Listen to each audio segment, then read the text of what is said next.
Yikes, thought Precious. I'll have to be pretty patient to find out that answer. Precious left the Easter basket and Easter egg, vowing to be back with her brother, Bad Egg, every Sunday. To her great disappointment, when she presented this plan to Bad Egg, he laughed at her and refused to go with her to the Easter basket. He said that only fools go to the Easter basket, and they are brainwashed once they get there. He said, "Leave me alone and let me live my life my way." Precious was broken-hearted and felt even more at a loss to find any answers. She read lots of books, she went to lots of websites, and she thought a lot. But the answers to her questions were always elusive. So, one day she heard the other kids talking and laughing about an egg that lived in the mountains outside of Eggland. They were joking that he was a crazy old guy and very strange. His name was Cracked Egg.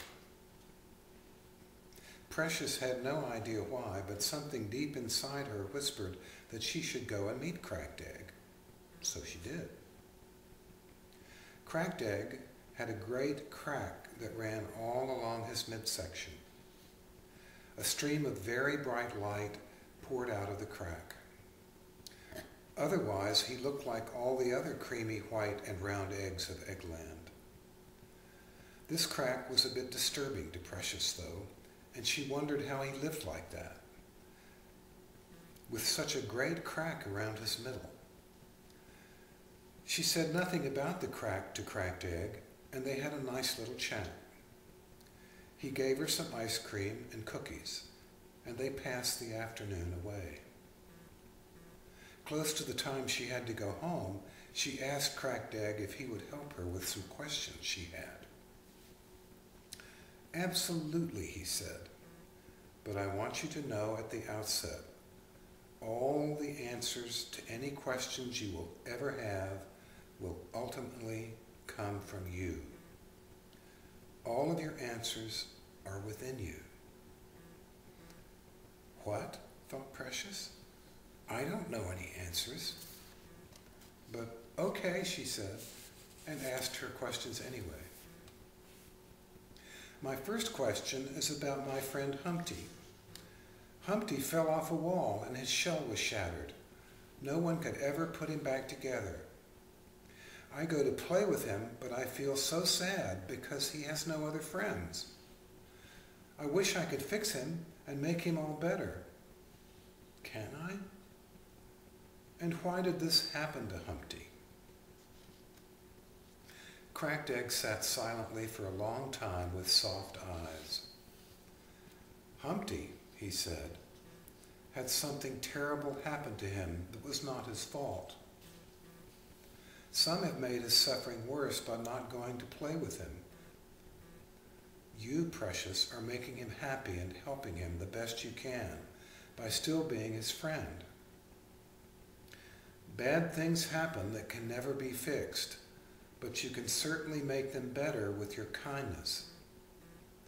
That's what you're doing for Humpty, and it's the very best thing that can be done."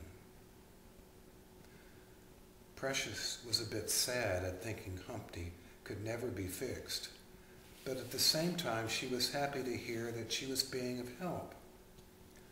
She smiled a little bit at Cracked Egg. "Here's my second question," she said. "I have twin brothers named Good Egg and Bad Egg. I love them both. But Good Egg always makes me happy and is a wonderful brother. But Bad Egg can be mean and hateful. He makes me cry and hurts my feelings. He seems to like to do bad things. Why does Bad Egg act like he does? What if he does something so bad that he gets fried?" "We can't know why people do the things that they do," said Cracked Egg quietly. "But when people are hurtful to others, it is because something is hurt or broken inside of them. They cannot act in loving and kind ways. Just like Humpty, you can't fix Bad Egg, but you can love him and help him. He's not a bad egg, but he needs help to find out why he acts the way he does. Go to your dad, Big Egg, and ask him to help Bad Egg. The best you can do is help him learn how to love. That you can do by loving him no matter what. Cracked Egg was silent for a long time. I do love him, said Precious, but sometimes I get very mad at him. I understand, said Cracked Egg. My last question is about the Great Shadow. Can you tell me what it is? I have a friend, began Cracked Egg. He is hatched from his eggshell. Crack that old shell wide open and has emerged from it as a very wise one. He's a great teacher. He knows everything. Someday I will go to see him. If you wish, you can come with me. We will ask him your questions about the Great Shadow, and I'm sure he will help us. You see, I ask myself many of these same questions too, and with every question we can hear a little voice deep inside of us that already knows the answer. It's just a little whisper at first, but it grows stronger when we listen. And with every answer, we crack our shell open just a little bit. You can see that my crack is getting bigger and bigger, but I still have a long way to go before I hatch completely and climb out of this old shell. But I'll keep listening for those answers because I know that my wise self is getting ready to emerge. This will happen to you too. It's wonderful to ask these questions, and I can tell you that you have a very kind and loving heart.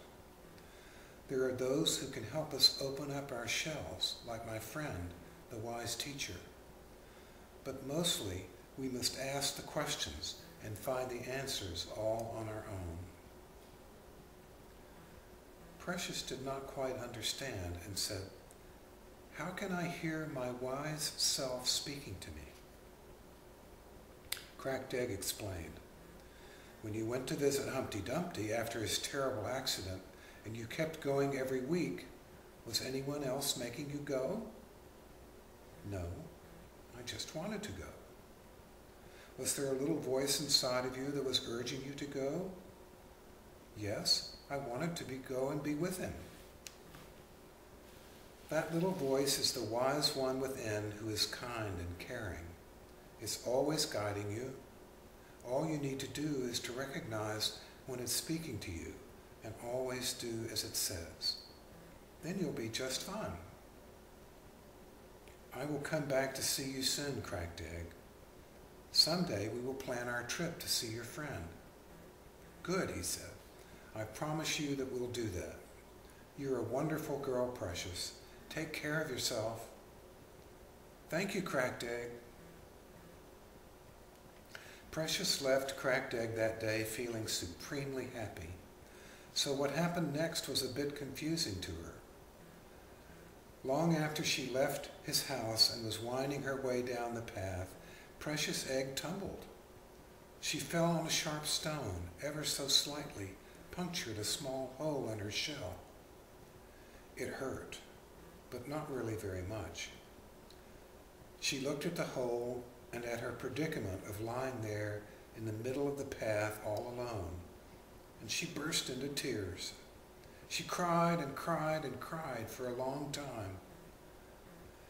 Then she wiped her tears away and got up and walked toward home.